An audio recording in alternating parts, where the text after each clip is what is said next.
السلام عليكم ورحمة الله وبركاته أعزائي المشتركين معانا في قناة الدكتور. النهاردة حبيت أقول لكم معلومة سريعة جدا اللي هي إيه؟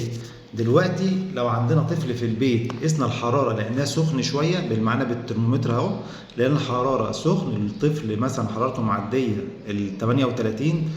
أنا بحذر الأمهات إن هم يديهم الدواء اللي أنا هقوله دلوقتي. ليه بقى؟ لأن الدواء دوت بيعتبر سم قاتل وممكن يسبب لوفاة الطفل.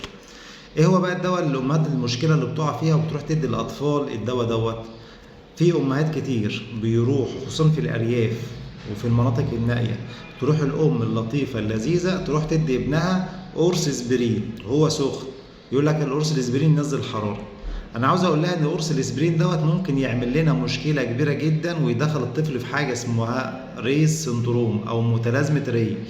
ليه؟ متلازمه ري ديت ممكن تعمل تدمير للكبد بتاع الطفل، تعمل تدمير للمخ، الطفل يحتاج يدخل العناية، الطفل لا قدر الله يموت. ليه؟ بسبب موضوع بسيط جدا، كان ممكن الأم تديله باراسيتامول أو بروفين لحد ما يروح يكشف.